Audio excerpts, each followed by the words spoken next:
The light turned green, but the big black Suburban didn't move. Horns started blaring, a symphony of frustration in the middle of Bozeman, Montana. A semi-truck roared past, so close the whole car shook, its air horn screaming like a monster. Behind the wheel, Rose Whitfield gripped the cracked leather so hard her knuckles turned white. The engine gave a pathetic cough, a little sputter, and then nothing. Just smoke, curling up from under the hood like a ghost. "Not now," she whispered, her voice tight with panic. "Please, not today." In the back, her 6-year-old daughter, Emily, was clutching a worn-out cowgirl doll. Her big eyes were glassy with tears. "Mommy, are we stuck?" Rose forced a smile that felt like broken glass. "Just a little hiccup, sweetie. We'll be fine." But her heart was a drum solo against her ribs. She was already 10 minutes late for the most important meeting of her life. This wasn't just about business. This was about freedom. Years she'd spent building her company, Whitfield Agri Supply, from her father's little side project into a real force. This one deal would give her contracts across 3 counties, enough to finally be her own woman without her family's money hanging over her head. And now, this. Her car had betrayed her. Angry shouts echoed from the cars swerving around her. She couldn't make out the words, but the rage was clear. She slammed her palm against the steering wheel. "Come on!" But the engine was dead silent. She was just grabbing her purse to call for a tow truck when a shadow fell over her window. She looked up. A man stood there. He was tall, broad-shouldered, in faded jeans and a work shirt smudged with grease. A little patch over his pocket read, "Carter's Auto Repair." "Ma'am," he said, his voice calm and steady, cutting right through the noise. "Looks like you're in a bit of a jam. Want me to take a look?" Rose just stared at him. "It's a Suburban. You can't just fix it in the middle of the street." His eyes drifted past her to Emily in the back seat, hugging her doll for dear life. A hint of softness flickered in his gaze. He saw the fear. Pride told her to say no, to handle it herself like she always did. Rose Whitfield didn't show weakness, but then she saw her daughter's little chin tremble, and all that pride just melted away. She let out a long breath and popped the hood. "Fine. Just don't make it worse." The man gave a single quiet nod. No ego, just a calm confidence. He moved between the angry streams of traffic like it was a dance he'd done 1,000 times. In seconds, he was under the hood. Rose stood by the bumper, her arms crossed, every nerve ending screaming. Engines revved, rock music blared from a nearby pickup. The whole world smelled like diesel fuel. But this stranger worked like time had slowed down just for him. His hands were sure, checking wires, tightening a connection here and there. He never rushed. "Is he fixing it, Mommy?" Emily whispered from the window. "We'll see," Rose said, her lips a thin line. It felt like an eternity, but it was probably less than 5 minutes. He stepped back, wiping his greasy hands on a rag he pulled from his back pocket. "Loose thermostat wire," he said, his voice even. "It'll hold long enough to get you to a shop." Rose slid back into the driver's seat, her chest tight with doubt. She turned the key. The engine roared to life, smooth and strong, as if nothing had ever been wrong. Her jaw dropped. "Wait! You fixed it!" The man just shrugged, almost like he was embarrassed. "Glad I could help." She fumbled for her purse. "Let me pay you, please." He shook his head, already backing away. "No charge, just a good deed." "You don't want anything?" she called out, leaning from the window. He didn't answer. He just gave a small wave and started walking toward an old blue pickup parked by the curb. He walked easy, like helping a stranger in the middle of rush hour was just another Tuesday. And then it happened. The moment that stopped time. Emily rolled down her window. In her small hands, she held up a wrinkled crayon drawing. It showed 3 stick figures under a big yellow sun. A tall man, a woman with bright blonde hair, and a little girl with bunny ears. She's my mom. Emily's voice rang out, clear and serious over the traffic. Please marry her. The world went silent. The horns, the engines, even the frantic thoughts in Rose's own head just stopped. The man turned around slowly, his face a mask of surprise, his eyes locked with Emily's. And for a long, strange moment, he didn't laugh. He didn't look confused. He just stood there, perfectly still, as if he was actually considering the words of a 6-year-old girl. Emily! Rose gasped, lunging for the drawing. Honey, no, we don't say things like that. But Emily's voice was steady. My mom doesn't have a husband. And I don't have a dad. I think you'd be a good one. Rose's face was on fire. She snatched the drawing, her whole body buzzing with mortification. Sweetheart, you can't just ask people that. Emily's answer was so simple, so pure, it was like a knife to the heart. But he fixed our car, and he smiled like daddies do. Rose had nothing, no words. She just stared at the stranger, this man with grease on his shirt, and a sadness in his eyes she hadn't noticed before. And for a split second, she wondered if her daughter saw something that she couldn't. He didn't say another word. He just climbed into his old truck and disappeared into the flow of traffic, leaving Rose clutching the crayon drawing, her daughter's impossible words hanging in the air. The light turned green again. She sat there, frozen, her hands trembling. Cars behind her started honking, but she barely heard them. She looked down at the drawing, at the stick figure family holding hands. It was crazy. It was impossible. But she couldn't stop the strange flutter in her chest. As she finally hit the gas, she told herself it was nothing. A kind stranger. A child's wild imagination. But a tiny voice deep inside whispered something else. This was not the last time she would see him. The sign was faded, the paint peeling under the hot Montana sun. Carter's Auto Repair. Rose hadn't meant to come here. She told herself it was just convenient. The Suburban had started making a rattling noise that morning, and this place just happened to pop up on her map. Sure, there were bigger, fancier shops in town, shops with shiny floors and free coffee. But her fingers had typed this address. Now she was here, sitting in the driver's seat, with Emily staring at her, waiting. Is this where the nice man works? Emily asked, her nose pressed against the window. Rose swallowed, her heart starting to beat a little too fast. Yes, sweetie, just a quick checkup.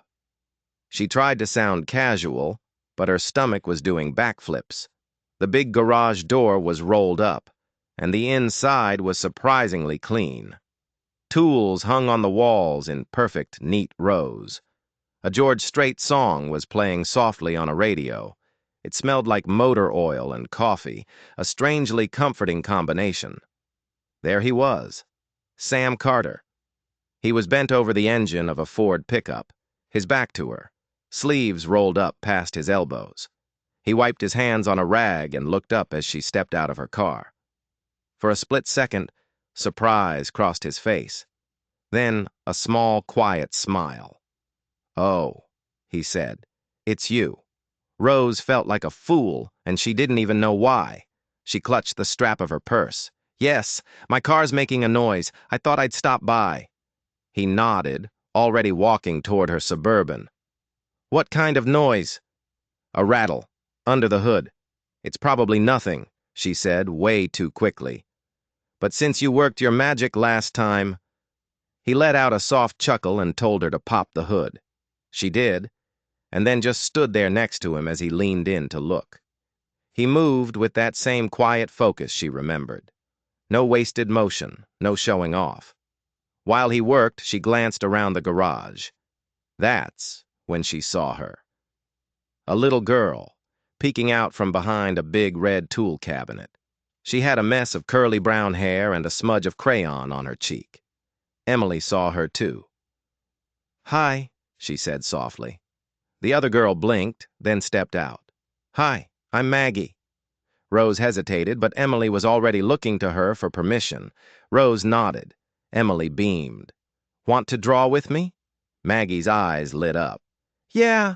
And just like that, the two of them were sitting on a spare tire, a box of crayons spilled between them, heads bent together, whispering and giggling like they were old friends. Sam glanced over at them, a small smile playing on his lips. Looks like they're plotting something. Rose found herself smiling back. More like planning world domination with glitter. He laughed, a low, warm sound that took her by surprise. She watched the way the tension left his shoulders when he looked at the girls. There was a gentleness there she hadn't seen in many men, not in her ex-husband, not in the sharks she dealt with in boardrooms every day. He straightened up and closed the hood. Loose heat shield. Nothing serious. She reached for her purse again. Please, let me pay you this time. He paused for a second. How about a coffee instead? Someday. No pressure. The words hung in the air. It wasn't a pickup line. It wasn't a game. He just said it, plain and simple, like an invitation. I'll think about it, she said, slipping on her sunglasses. As she helped Emily into the car, she saw something on the back seat. A small, neatly tied plastic bag next to the crayon box. She frowned and opened it. Inside was a pair of brand-new sneakers, white with pink laces, Emily's size. Her daughter gasped. They're just like Maggie's. Rose's head snapped up. She looked toward the garage, but Sam was already walking back inside. He hadn't said a word. He hadn't made a big show of it. He just left them there. Quietly. Her throat went tight. This wasn't pity. This was thoughtfulness. He must have noticed Emily's old, frayed shoelaces that first day. He must have seen her little foot tapping on the floor of the car. And he remembered. She sat in her car for a long time, just staring at the little white shoes in her lap. Emily was humming happily next to her. Mommy, she said, her voice soft. Maggie's really nice. Can we come back? Rose looked in the rearview mirror. The garage door was closed now, but she could still see his quiet smile in her mind. She started the engine. Maybe, sweetheart, she whispered. Maybe we can. As they drove away, Rose couldn't stop thinking. The man with grease on his hands, the two little girls with their crayons, and the way her own heart had jumped at the sight of those sneakers. It wasn't just the kindness that shook her. It was how much she wanted to see it again. And though she wouldn't admit it, not even to herself, she knew. This was not the last time she would find herself driving to Carter's auto repair. The diner smelled like bacon and coffee, the kind of place that felt like it had been on Main Street forever. Rose Whitfield had never been inside. She did her business in sterile boardrooms and fancy restaurants. But today she was sliding into a red vinyl booth, her designer blazer feeling way too stiff for a place with chipped tables and mismatched mugs. Sam Carter sat across from her, looking completely at ease in a denim jacket. He stirred his coffee slowly, like he had nowhere else in the world to be. Rose's heart was thumping against her ribs. She didn't know why she'd said yes. Coffee with a mechanic? It wasn't her world. But here she was. You didn't have to come, he said, his voice quiet. She managed a small smile. I know, but I wanted to. It was the truth, and admitting it felt terrifying. She wrapped her hands around the warm mug. The silence between them wasn't awkward. It was just careful, like they were both standing on opposite sides of a very fragile bridge. If we're gonna be whatever this is, he started, I guess I should tell you about my little shadow. Rose's face softened. You don't have to. I want to. He stared down into his coffee.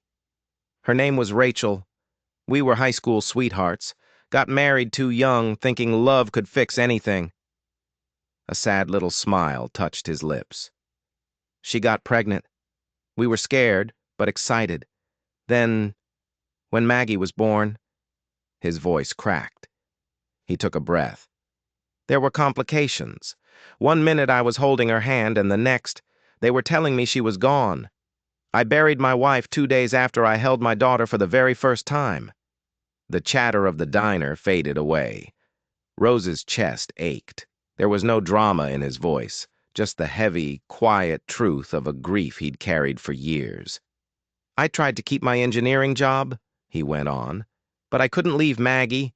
Some days I couldn't even leave the house, so I quit. Rented that garage, started fixing cars. It wasn't much, but it was enough. Rose swallowed hard. She would be so proud of you. His eyes met hers, and she saw a flicker of gratitude. Some days I almost believe that. The silence returned, but this time it was comfortable. She traced the rim of her mug with her finger. She had never told anyone the full story. Not like this. But the words just came. I was married too, she said softly. He leaned back, just listening. He was perfect on paper. Rich, powerful family. Everyone called us the power couple. Her laugh was brittle. Then I got pregnant. He didn't want a baby. He wanted a trophy wife. He told me I was too emotional. He started seeing someone else. When I found out, he filed for divorce and made sure every tabloid in the state knew about it. I gave birth to Emily with reporters camped outside my apartment building. Sam's jaw was tight. That's cold. I rebuilt everything from scratch, she said, her grip on the mug tightening. I worked from my kitchen table, raising Emily and building my company piece by piece. I didn't have time to be angry. I just became a machine.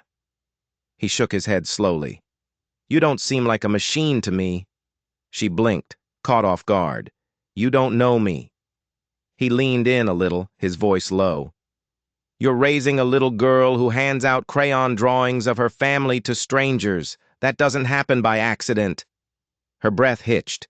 For the first time in years, the armor she wore every single day started to crack.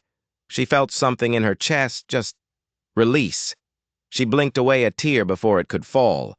You know, she whispered, I think this is the first time I've ever really talked about this. He gave her a small, genuine smile. Then maybe we both needed this. They sat there as the rain started to tap against the window. Outside, the streets of Bozeman were dark and wet. Inside, it felt warm. Safe.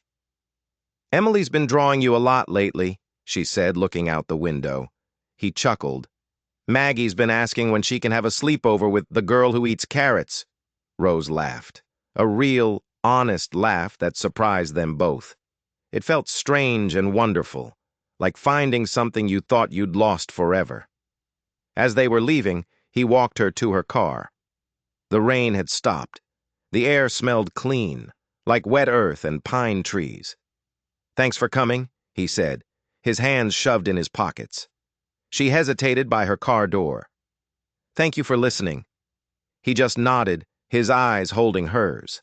For a long moment, they just stood there, with a million things left unsaid hanging in the air between them.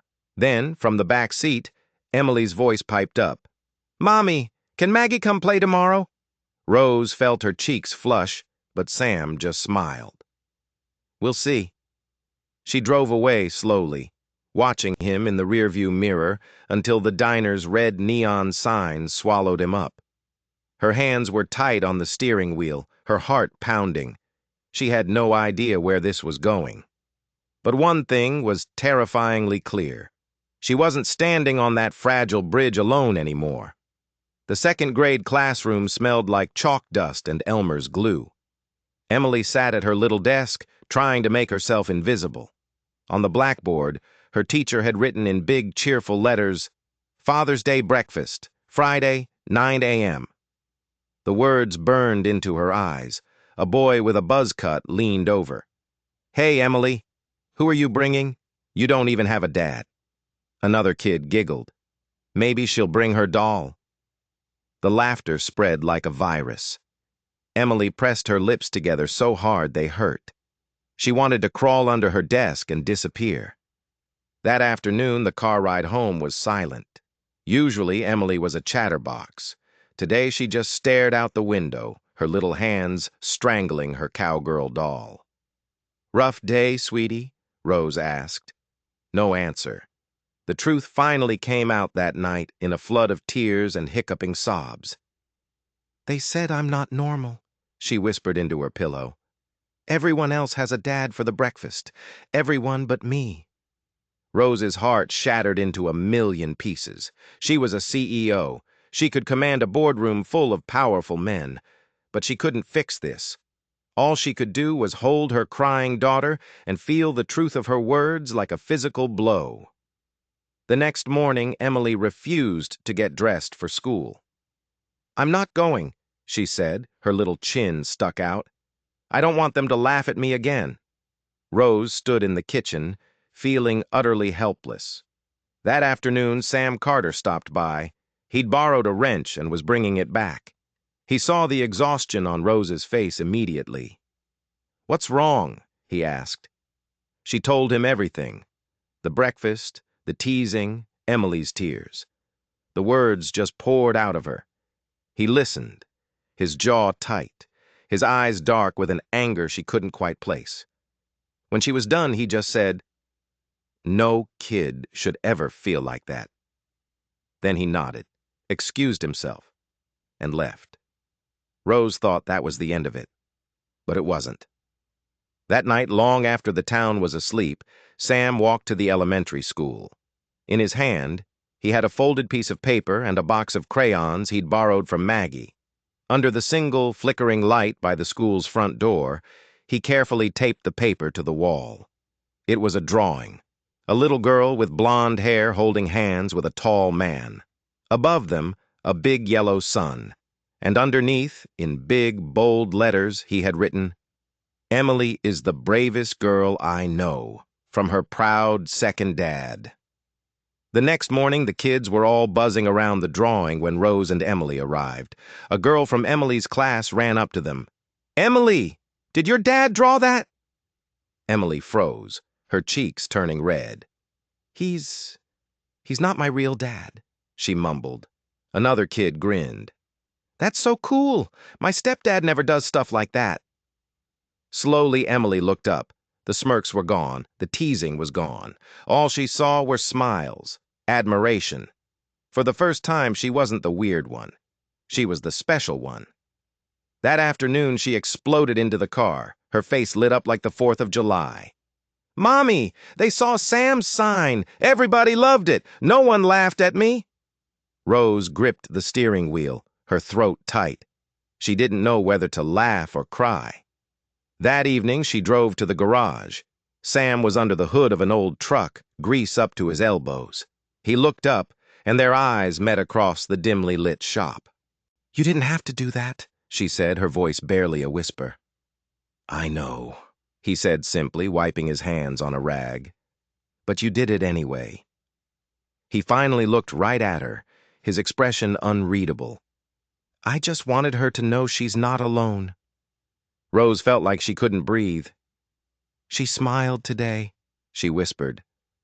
"A real smile, for the first time in days." He just gave a little shrug. She deserved to. They stood there in the quiet garage, the air thick with unspoken words. This wasn't about a broken-down car anymore. It wasn't even just about two lonely little girls. It was about them. All of them. And Rose knew, with a terrifying certainty, that this was only the beginning. The park was bathed in the golden light of a late summer afternoon. Rose spread a checkered blanket on the grass, feeling a little ridiculous. She'd almost canceled. A picnic? With a mechanic? It wasn't her world. But then Sam pulled up in his old blue truck, his daughter Maggie waving from the window, and Emily started skipping. And suddenly it felt like the most natural thing in the world. He got out carrying a cooler and a small grill. "You brought a grill?" Rose asked, laughing. "Can't have a proper picnic with cold sandwiches," he said with a grin. "Maggie's rules." The two girls immediately ran off together, their giggles echoing through the trees. Sam got the grill started, his movements calm and efficient. Rose found herself just watching him. He flipped hot dogs with the same quiet focus he used on a car engine. There was a steadiness to him that was so rare, so calming. "You know," she said, "Emily hasn't laughed like this in a long time." He didn't look up from the grill. She just needed a reason. His simple words hit her hard. They ate on the blanket, a jumbled happy mess of ketchup and juice boxes. It felt more real, more like family, than any fancy dinner she'd ever had. Later, the girls wanted to fly a kite. Sam ran across the field with them, the kite soaring against the big blue sky. Rose watched, a strange ache in her chest. She had never seen Emily so completely, utterly happy. "Your turn," Sam said, jogging back and handing her the spool. "I can't. I haven't flown a kite since I was a kid." "Then you're overdue," he said, his grin infectious. She took it, and the wind caught the kite, tugging it upward. She laughed, a real, unforced laugh that startled her. It felt good. As the sun started to set, they began to pack up. Rose reached for a metal tray from the grill. "Hot!" she hissed, yanking her hand back. In an instant, Sam was beside her. "Let me see." "It's nothing," she insisted, but her palm was already turning red. He took her wrist gently. "This might sting." He poured cold water from a bottle over the burn. Then, without thinking, he leaned in and blew softly on her skin, the way a father would for his child. Rose froze. He realized what he'd done and pulled back, a flush creeping up his neck. "Sorry. Habit. I do that for Maggie." But she didn't pull her hand away. His fingers were still wrapped around her wrist. Their eyes met in the fading light, and for a long moment, the world just stopped. The sound of the crickets, the distant laughter of the girls, it all faded away. There was just the two of them, and the unspoken thing that was suddenly, powerfully, there between them. The girls came running back, and the spell was broken. He let go of her hand. As they finished packing, Rose hesitated. "Emily was wondering if you and Maggie might want to come over for dinner sometime." He straightened up, his eyes finding hers. "Just dinner," she added quickly. "And maybe cookies." He smiled. "You had me at cookies." Driving home, Emily was still buzzing with excitement. "Mommy, can Maggie sleep over?" "We'll see, sweetie," Rose said, but she knew. This wasn't just a picnic anymore. This was something real, something fragile, and something told her it was about to be tested. A sleek black Lincoln cut through the evening gloom and pulled into the gravel lot of Carter's Auto Repair. Sam Carter was just finishing up for the day when the car's headlights sliced across his garage. The back door opened, and a woman stepped out. Her coat was perfect. Her pearls were perfect. Her silver hair was twisted into a perfect bun.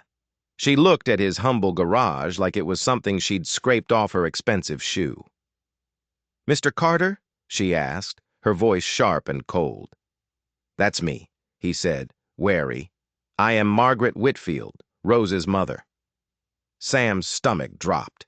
This was the woman who had raised Rose, the woman from the world of money and power, and she was standing in his garage looking at him with utter disdain. "I'll be direct," she said, not even bothering to sit down in his cluttered office. "My daughter is a remarkable woman. She has survived public humiliation and rebuilt her life. I will not stand by and watch her throw it all away on an entanglement with a local mechanic." Sam's jaw tightened. "An entanglement? Let's not pretend you belong in her world," she snapped. "You fix cars for pocket change. She runs a company. Whatever little crush she has on you is a momentary lapse in judgment. It cannot last." He stayed silent, gripping the greasy rag in his hand. "She's compassionate," Margaret went on, her voice dripping with condescension. "She confuses your kindness for something more. But you, Mr. Carter, are a temporary distraction. Do the right thing, for her sake. Let her go." She turned and swept out of his office, not even waiting for a reply.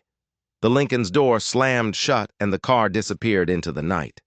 Sam stood there, her words echoing in the small, quiet room. He told himself she was wrong, but the poison was already seeping in. Doubt, fear. What if she was right? What if he was just dragging Rose down? That night, Rose called. He let it ring. Days went by. The silence was a wall between them. At the big Whitfield house, Emily stopped drawing. "Is Sam mad at us?" she asked one night, her voice tiny. "No, baby," Rose said, her own heart aching. "He's just busy." At the garage, Sam worked on autopilot. He kept looking up, expecting to see her Suburban pull in. One evening, Maggie came in with 2 juice boxes. "Are we going to see Emily again?" she asked. He hesitated. "Probably not, sweetie." Her little head tilted. "Because her grandma doesn't like you?" Sam froze. "You heard that?" "I was behind the door," she said simply. "She was wrong, Daddy. She doesn't know you." He looked away, his throat thick. "Maybe she's right, Mags." Then Maggie's small voice cut through his doubt. "You always tell me you want me to be happy.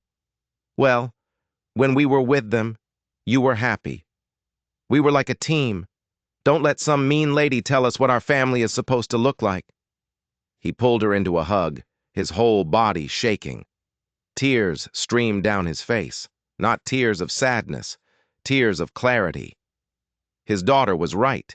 He had let Margaret Whitfield's words poison him. He had let her make him feel small, but he wasn't going to let her win. The kitchen in the Whitfield mansion was cold and sterile, just like the conversation. Rose stood across the marble island from her mother, her arms crossed, her eyes blazing. "I spoke with him," Margaret said calmly, sipping her tea. "The mechanic. I told him to walk away, for your own good." "You what?" Rose's voice was a whip crack. "You had no right." "I had every right," Margaret snapped, her perfect composure finally cracking. "You are not a teenager with a crush. You are a CEO. You do not throw your life away for a man who works on his back under a car." "He's not a man," Rose shot back, her voice rising. "He's kind. He's steady. He shows up, Mother. Do you have any idea what that means?" "He fixed my daughter's broken heart when I couldn't. And he fixed mine." Margaret stared at her, speechless. "You always told me to be strong," Rose whispered, her voice trembling with emotion. "So let me be strong now. Let me choose my own happiness." She grabbed her keys and walked out, not looking back. When she got home, the house was empty and silent. But there, on her doormat, was a folded piece of paper. She knelt down and opened it. It was a crayon drawing. 2 little girls, a tall man, and a blonde woman.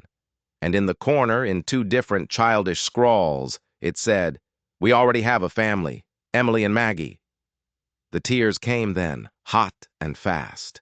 She clutched the drawing to her chest and just ran. Rain was pouring down when she pulled into the lot of Carter's auto repair. The lights were off. The garage was dark. But she got out of the car anyway, the cold rain soaking her to the bone. She just stood there, shivering, clutching the drawing. 10 minutes passed. 20. Finally, the garage door creaked open. Sam stood in the doorway, his eyes wide with shock when he saw her. "Rose, what are you doing here?" "I thought," he started, his voice thick with guilt. "I thought staying away was the right thing to do. To protect you."